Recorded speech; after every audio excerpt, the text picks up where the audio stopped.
আমরা এই মিজেলসের যে আউটব্রেকের কথা বলা হচ্ছে এবং পত্রিকায় এসছে ৩৩টি বাচ্চা মারা গেছে। আমরা বিশ্ব স্বাস্থ্য সংস্থার একটা প্রতিবেদনও পেয়েছি এটার উপরে। ওনারা বলেছেন যে ৩৩ জনের সবাই কিন্তু মিজেলসে মারা যায়নি, অন্য কমপ্লিকেশন নিয়েও তারা এসছিলেন। যা প্রত্যেকটি মৃত্যুকেই আমাদের চিকিৎসার আওতায় আনা দরকার, আমরা ওই ইয়েতে যাচ্ছি না। আমরা আমাদের স্বাস্থ্য মন্ত্রণালয় থেকে আমরা এই যে শর্ট আউটব্রেক বলবো, ছোট আউটব্রেক হয়েছে যে মিজেলসের, এটা আমরা অ্যাড্রেস করার জন্য একটা ব্যাপক কর্মপরিকল্পনা গ্রহণ করেছি। আমরা জাতীয় এটাকে বৈজ্ঞানিক ভিত্তিতে আমরা মোকাবেলা করার জন্য ইতোমধ্যেই আমরা একটি বিশেষজ্ঞ দল গতকাল এখানে পাঠিয়েছি। ওনারা এগুলা পরীক্ষা করছেন। আমাদের জাতীয় পর্যায়ে একটি জাতীয় টিকা দান কর্মসূচি প্রণয়নের একটি টেকনিক্যাল কমিটি আছে। আমরা ওই কমিটিকে অনুরোধ করেছি যে আমাদের এই আউটব্রেক যে পকেটে তৈরি হয়েছে এগুলার জন্য আমাদের একটা টেকনিক্যাল প্ল্যান তৈরি করে দেওয়ার জন্য।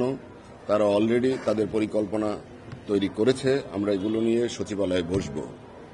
আপনারা জানেন IEDCR একটি প্রতিষ্ঠান আছে, আমরা তাদেরকেও বলেছি যে তোমরা এই ব্যাপারে গবেষণা করে দেখো কি ব্যর্থতার কারণে, কি কারণে এই কাজটি হয়েছে।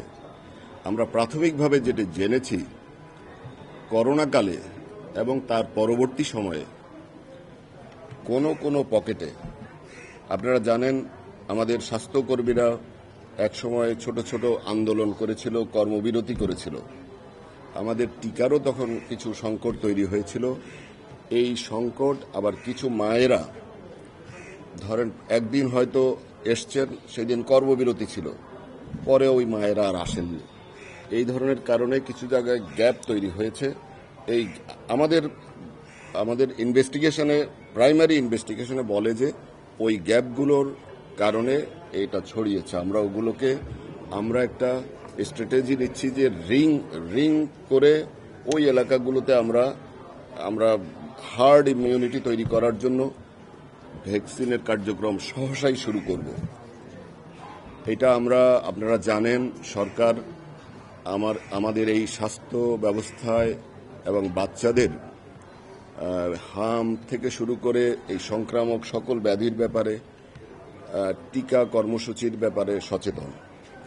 ইতোমধ্যেই আমরা 604 কোটি টাকার টিকা ক্রয়ের জন্য যে প্রস্তাব আমরা পাঠিয়েছি, এই টিকা ক্রয়ের বিষয়টি আজকে আমাদের জাতীয় ক্রয় কমিটি, এই ক্রয় কমিটি গত বৃহস্পতিবারে অনুমোদন দিয়েছে। আমরা গতকাল মন্ত্রিপরিষদ বিভাগে নিজেরা গিয়ে খোঁজ নিয়েছি এবং আজকে আমরা জেনেছি এই ক্রয় অনুমোদন হয়েছে। আমরা ইউনিসেফকে এখন চিঠি দিলে, আমরা পেমেন্টও করে দিয়েছি, আমরা ইউনিসেফকে চিঠি দিলে আমরা টিকা পেয়ে যাব।